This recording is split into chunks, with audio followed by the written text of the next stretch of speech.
Richard. Richard, who I want to thank again for that nice donation a week or so ago.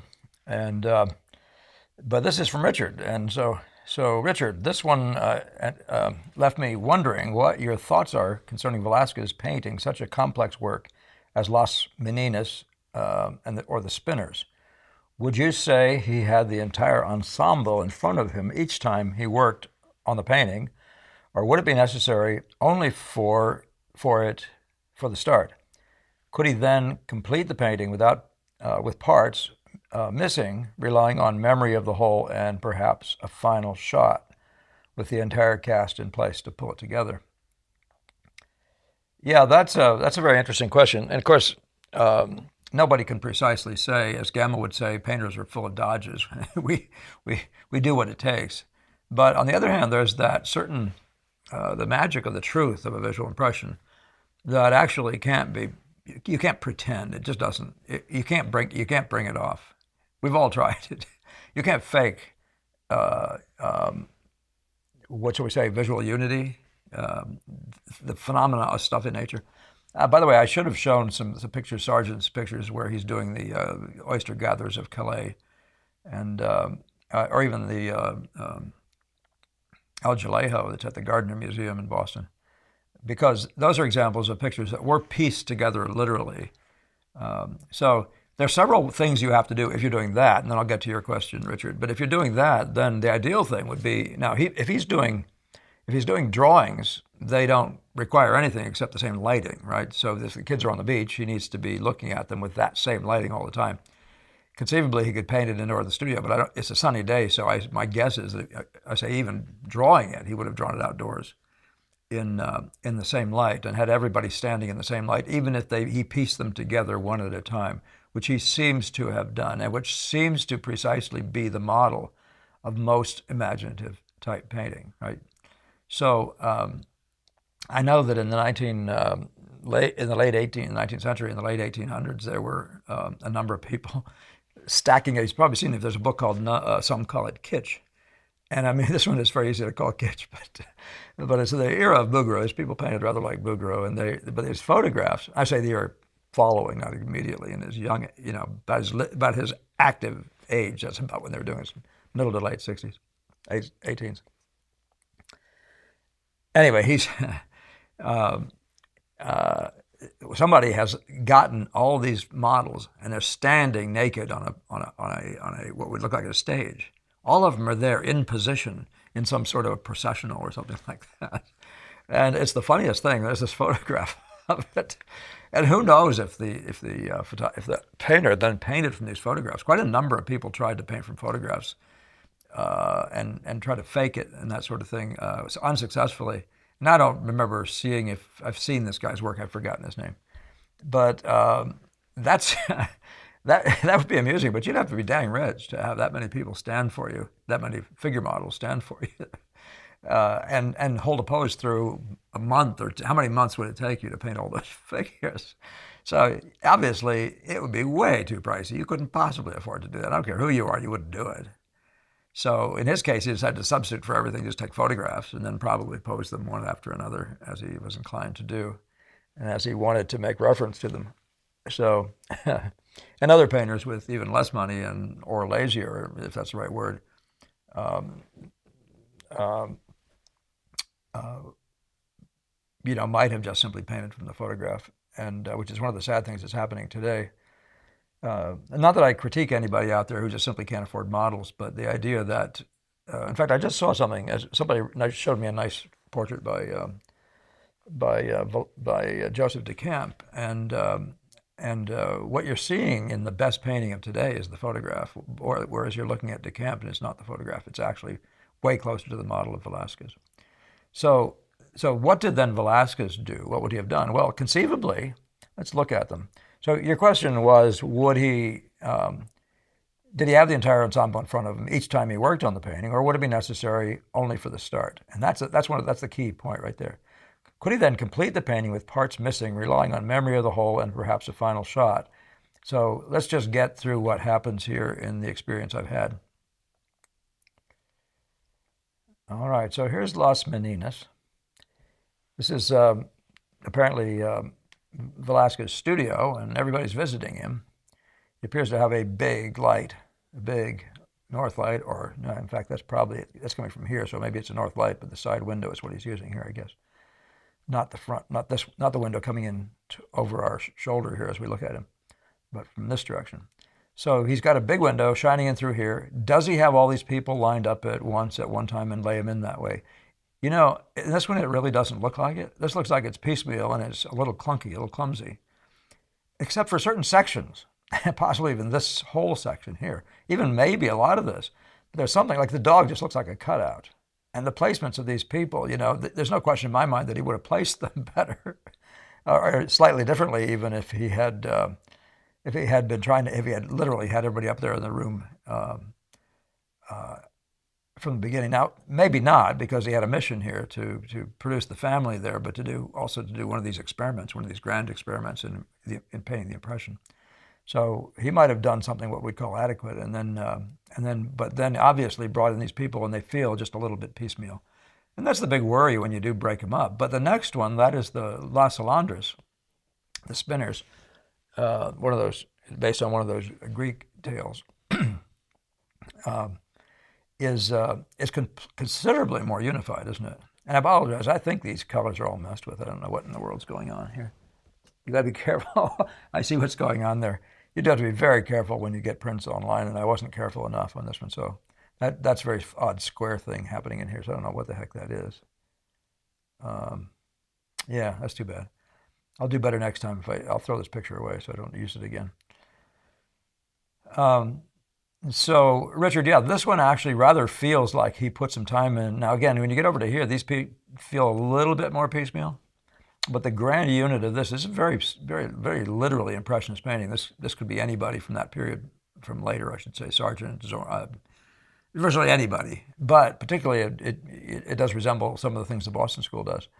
But the answer to what you would do, though, is you would lay this in, and in my world, you would lay this in with all the people in place and this is the key, you need to have the value relationships and the color relationships nailed. And I don't mean the little ones. I'm talking about that major thing that we talked about in the last video, those grand values. So again, if you blur your eyes and look at this thing here, that's when you'll see the great masses of, like this great mass of dark plowing all through here, this whole big dark, blur your eyes. That's a big dark. Then there's this sort of secondary middle value thing that's all over the place. And these light spots going pop, pop, pop through here, including that. So that is, you're going to have the keys to this thing, like certain spots here nailed, right?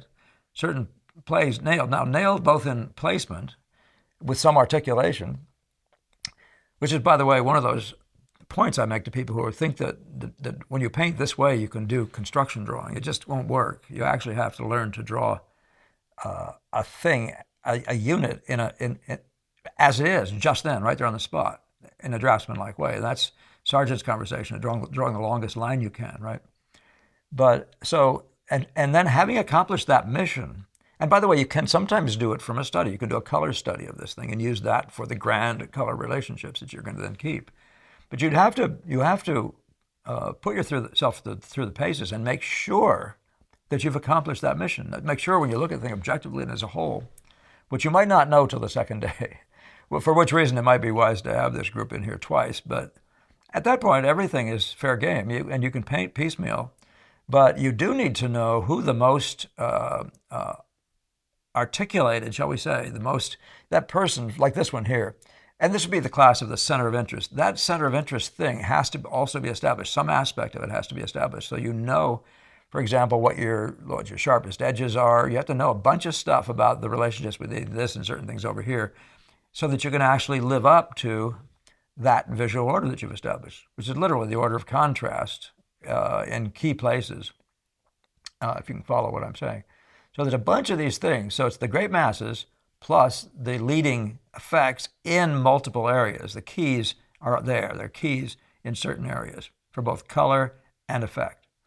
And I say for color, but I'm talking about, now remember again, this is typically painters are using a 3-value system, and this has that same feeling, even though I apologize for this picture screwing us up like this. But this idea of the reds and the blues and others perhaps, and the yellow, right? And the yellow is this intermittent generalized color. And this picture, who knows? I have not seen this in person, so I have a feeling this is all way inkier than it is in nature, but not that I can guarantee it. Sergeant, I mean, the Spanish in general use are pretty heavy-handed with blacks, and some of Velasquez's work is the same. But I wonder if you can follow what I'm saying without me saying more, that you need to lay in a good start. That is credible, and it takes some experience. You have to get to this point where you have confidence in yourself, and then you have to constantly check yourself and make sure you're not kidding yourself, because you need a great start in terms of the grand ensemble of the value units, the value play, the value masses, the color play, the great color relations, and the leading order of the effects. Okay, and everything else comes to you. For example, if this model is there, if she was there, and you have enough information here and here, when you're putting this person over there, you can actually use that for reference. These are what I call touchstones. Like this might be your leading effect with the sharpest edge. So in a couple of different ways, it might be a touchstone in this one. So you get enough of those in. I say touchstone typically is one thing. So what's your richest color? Is it some red up here, which it looks like it is, but it doesn't seem likely that it would be. But I'm so sorry I have this bad one. But it's going to be like that. You're going to have some things and you're going to know for sure, right? And the general color, the general tonality, which is the values thing of the whole picture, plus the general big color play of the whole is going to all be there. It takes some training, it takes some work, and you have to be able to paint light easily and to get the values keyed up to produce that range of, that order of the lights. So let's not make it more dramatic. But anyway, it's very logical that what would follow on, that one of the Boston School guys would be more heavily the Velasquez guy, and that really is, at his best, that's what Tarbell is.